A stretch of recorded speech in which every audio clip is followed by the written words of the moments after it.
Hi everyone, Jeff here. As you can see, I'm in my very casual teaching attire, as I normally am. So I make no claims of appearing professorial, but hopefully this will be helpful. Just to get information out of the way for whatever audiences may see this video. As of this recording, I am a teaching assistant in neuromuscular control at the University of Texas at Austin while pursuing my PhD. Additionally, I'm a course facilitator at the University of Western States in the Human Nutrition and Functional Medicine program. So the purpose of this is to put together a very brief video, a couple of minutes, talking about some key concepts regarding research. The initial sort of inspiration for this video was a Nutritional Epidemiology and Clinical Research course, so likely the first and perhaps only people who will see this video are members of that particular class. But in that class, we aim to give students a better sense of what literature can and cannot tell them based on the design of the research, how it is written, the nature of some basic statistical concepts, and more broadly, arm them with some cognitive tools to help them avoid falling into some of the traps that people often fall into. Each one of these traps, whether we're talking about a cognitive bias that can potentially be avoided, or a logical fallacy, or some methodological flaw that we can commit whenever we're creating our own research, each of those could potentially be its own rabbit hole that could be explored not just for several minutes, but for several full-length lectures. That's not the goal here. The goal here is just to prime you on a few things to think about when you first begin diving into the research. This is not going to be so much content oriented. Really, these are just things to think about, places to put your mind that might help you to frame some of the things that you will read or learn later, or some of the things you might encounter along the way as you read more research. One of the first things I want to talk about is the idea of truth. That is, the idea that a study can be true or can be false. So it's sort of an inappropriate way of looking at things. The results can be some sort of approximation of the truth under certain circumstances. But if we reframe this so that we're not looking for absolute truth, we're not going to hold up any study, no matter how well done, as some shining beacon of what is objectively always true, no matter what, or conversely, hold something else up as an example of something that's absolutely false. I think it might improve our thought process and the way that we can approach these things. So often when people first start delving into research, they'll talk about wanting to find out what is true. Again, the best we can do with science, with the best science we have, is come up with what might be considered a reasonable approximation of the truth. There's always room for error in a variety of forms. We have systematic error, we have random error, we have biases that creep in, no matter what we do, no matter how hard we try. And that's just the nature of being human in a world that has so much random variation in it that we can't possibly account for all these variations, or even if we can consider them, we can't actually control for them. So keeping that in mind, we have to move forward understanding that there's always going to be some sort of uncertainty. And that's okay. It's okay to be uncertain.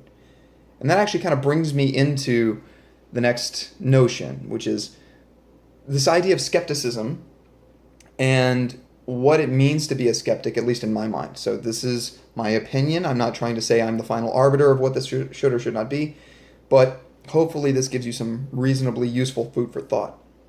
Skepticism is often used by many people as sort of just a synonym for doubt. And I think that's an oversimplification, and it misses some of the important nuance.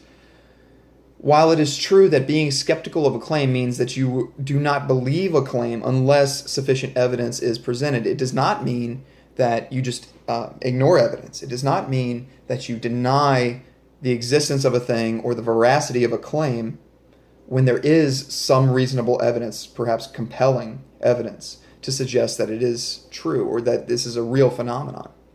So to put an example on this, it's one thing to say, a particular vitamin, when consumed in a certain amount, might reduce your chance of coming down with a certain disease, your chance of dying of a particular ailment. If a person makes that claim and there's no evidence at all, I'll say, well, my skeptical position requires that I not necessarily assume that thing is true unless I see a compelling reason to. Versus being presented with a whole bunch of evidence, or at least some reasonable evidence, that a thing is true, and saying, nope, I don't think it's true, I'm still skeptical. No, you're still doubtful. Now, whether you're doubtful for good reasons or not, it's a separate discussion.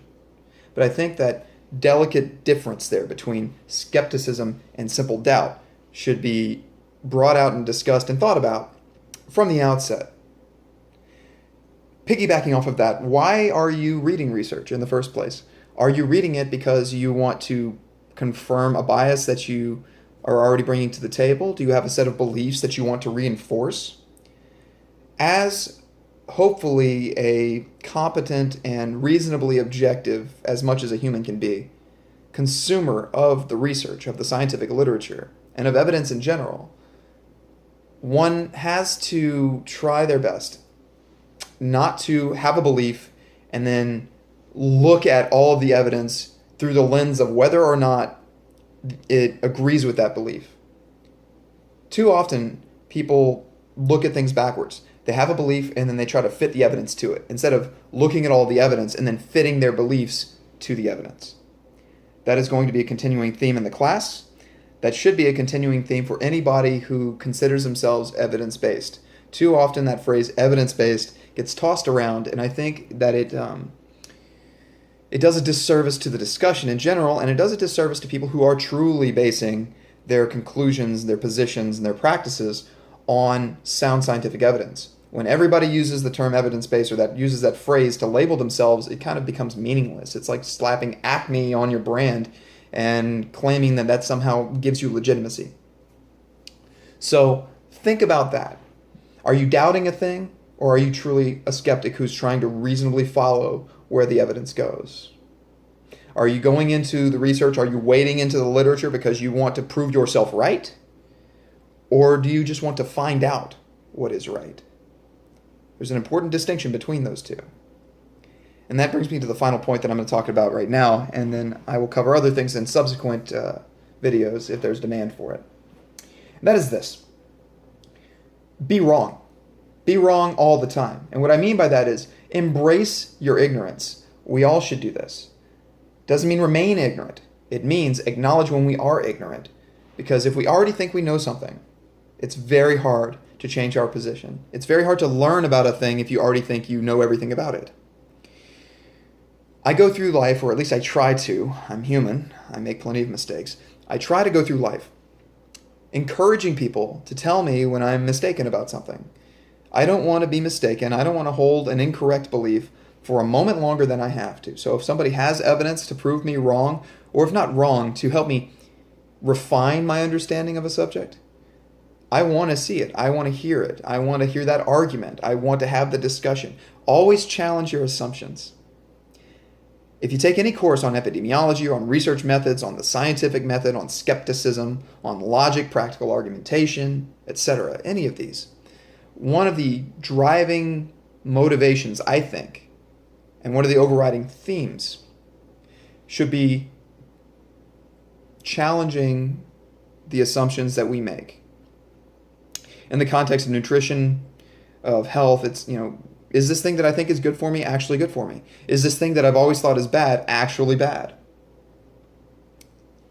That might require a very difficult, sometimes uncomfortable amount of introspection or heated debate, and that's okay.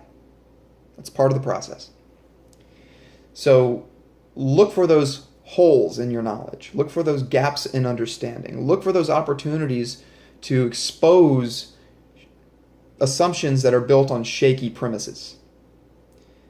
The better you get at that, the better skeptic you'll be, the better consumer of the scientific literature you'll be, and, in my opinion at least, the better practitioner you'll be in whatever your field actually is. Until next time, hopefully you thought that was informative. Hopefully some of this provoked a little thought, and let's dive in.